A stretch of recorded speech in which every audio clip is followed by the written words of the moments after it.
Au nom du Père et du Fils et du Saint-Esprit, ainsi soit-il. Mes bien chers frères, tous les jours de Carême, l'Église croit bon et juge bon de nous donner au bréviaire la récitation du même psaume, le psaume 50. C'est le psaume que l'on connaît sous le titre de ses premières paroles, Miserere mei Deus, ayez pitié de moi. Ce psaume 50 est par excellence le psaume de la pénitence, le psaume de l'espérance aussi, de la rémission de nos péchés. Du reste, ce n'est pas anodin qu'il soit numéroté le psaume 50, puisque dans l'Ancien Testament, tous les 50 ans, il y avait, par décret de Dieu, une année jubilaire, une année au cours de laquelle tous les péchés et toutes les fautes étaient remises. Ce psaume 50 est justement toute l'espérance du pécheur, espérance par laquelle il sait qu'il obtiendra le pardon de ses péchés et le retour de la grâce. Ce psaume a été composé par David à l'occasion justement d'une faute et d'une faute grave qu'il a commise, ou plus exactement de plusieurs fautes liées à une seule faute. Vous connaissez le roi David. David donc prend possession de Jérusalem et puis fait la guerre un peu dans tout le royaume pour affermir ses places et sa position. Et tandis que son armée est en train de lutter contre une ville, de l'assiéger pour la prendre, David, lui, est resté dans la capitale, Jérusalem. Et un soir, alors qu'il ne dort pas, ou plutôt déjà la nuit étant commencée, il monte sur la terrasse de sa maison. Et là, depuis la terrasse de sa maison, il avise sur une terrasse voisine une femme en train de se baigner. Son regard mauvais est rempli de concupiscence, c'est le premier péché qu'il commet par le regard, péché grave donc, de concupiscence, qui engendre un autre péché, péché de désir impur. Ce péché de désir impur, malheureusement, David va le mettre à l'acte et il commet donc l'adultère. Troisième péché grave, 3 péchés mortels que David commet. Et ce n'est pas tout. Il prend ensuite ses renseignements sur cette femme et il apprend qu'elle est mariée à un homme, et cet homme est un de ses soldats de son armée, parti justement assiéger la ville. Il fait donc revenir cet homme pour qu'il aille auprès de sa femme, justement, et qu'il puisse, s'unir à sa femme. Cet homme refuse, il est en guerre et il ne voudrait pas profiter des biens de la vie d'ici-bas, tandis que ses compagnons et ses chefs font la guerre. Alors cet homme préfère dormir loin de chez lui, ou plutôt sur le seuil de sa maison, sans rentrer dans la maison et sans justement goûter les joies de cette vie d'ici-bas. David fait tout pour qu'il entre chez lui et aille auprès de sa femme. Il va jusqu'à l'enivrer, 4e péché qu'il fait, mais rien n'y fait.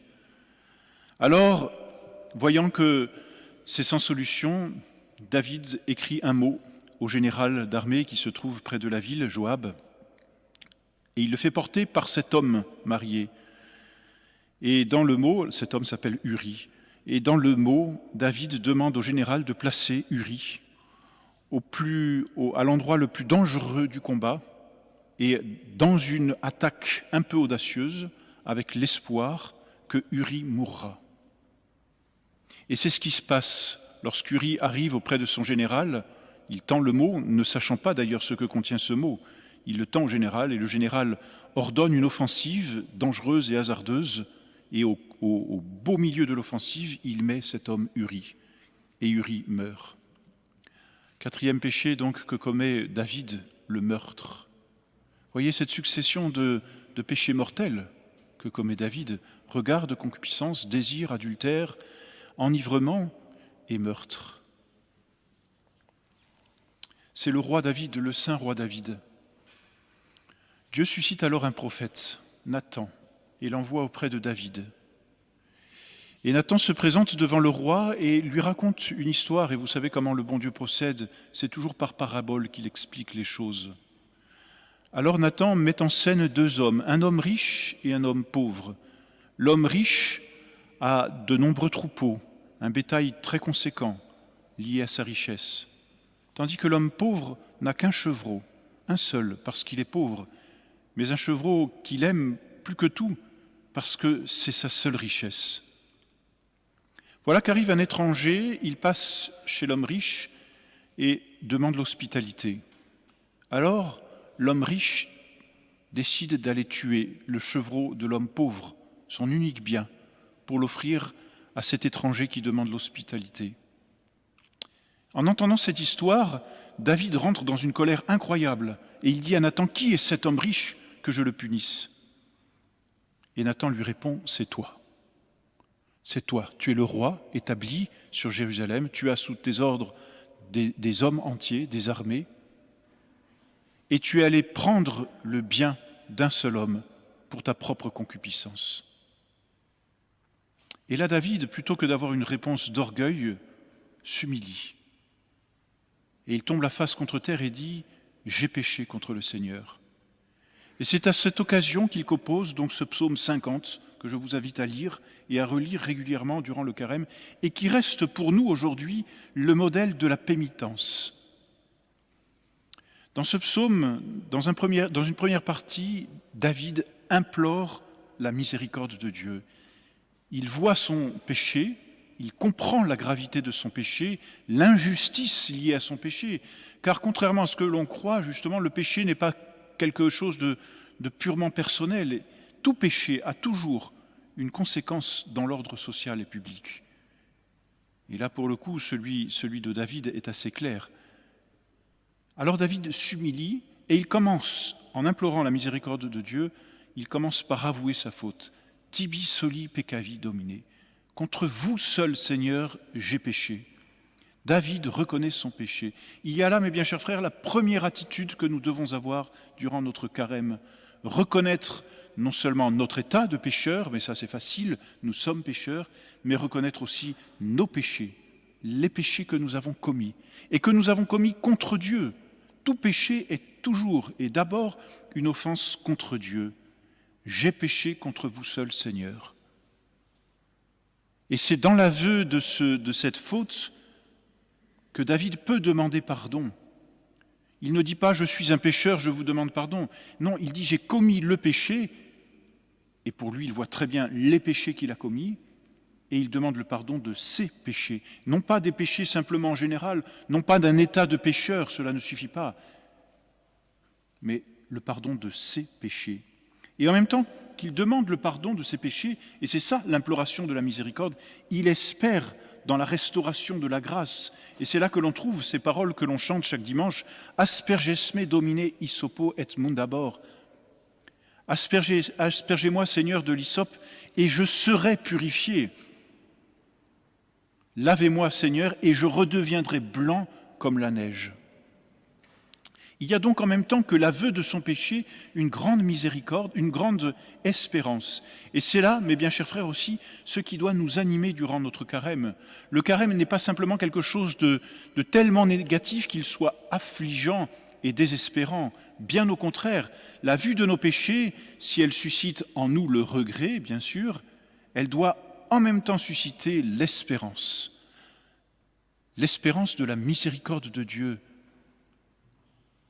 Je suis venu, dit notre Seigneur, pour les pécheurs et non pas pour ceux qui sont bien portants, pour ceux qui sont malades et non pas pour ceux qui sont en bonne santé. Et c'est là l'espérance de notre vie chrétienne. Et c'est là l'espérance que suscite non pas le péché en tant que tel, mais la reconnaissance et l'aveu de nos propres péchés. C'est toute la première partie de ce psaume. Et dans la deuxième partie, eh bien David promet qu'il se corrigera. Et la correction qu'il apporte, c'est le sacrifice. Mais pas simplement, dit David, et c'est ce qui est très joli dans ce psaume, pas simplement le sacrifice des boucs, des holocaustes. Vous n'avez pas voulu, dit le psaume, du sacrifice des holocaustes. Que veut Dieu ? Bien sûr, il veut des sacrifices extérieurs, et c'est ce que nous faisons aussi durant le carême, mais cela ne suffit pas, et c'est la leçon que nous donne David dans ce psaume. Nous mortifier extérieurement, c'est bien, mais ce n'est pas suffisant.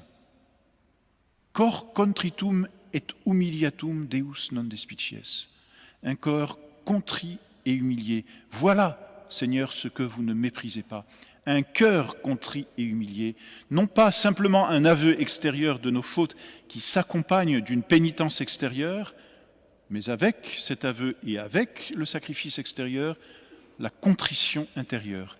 C'est-à-dire la douleur de l'âme qui se reconnaît pécheresse, qui reconnaît ses péchés et qui sait que l'offense à Dieu est une chose qui, en même temps qu'elle blesse Dieu, la blesse elle-même. Et l'âme regrette parce que Dieu l'aime. La contrition des péchés. Voilà, mes bien chers frères, les trois grandes qualités que l'on peut retrouver dans ce psaume, qualité de l'âme de David, qui restent tout à fait d'actualité et qui ne sont pas simplement un psaume de l'Ancien Testament, mais qui en font justement un psaume à portée universelle. L'aveu de nos fautes, l'espérance en la miséricorde de Dieu, mais aussi le sacrifice intérieur d'un cœur contrit qui se corrige, parce que la contrition appelle la correction des péchés que l'on a commis. Alors, relisons, mes bien chers frères, ce psaume. L'Église nous le met tous les jours à l'office de l'Aude. Tous les jours, elle nous demande de lire ce psaume pour que nous-mêmes, nous nous imprégnions de cet esprit de pénitence, de cet esprit de contrition. On le trouve, ce psaume, dans tous les missels, on le trouve dans les livres bleus.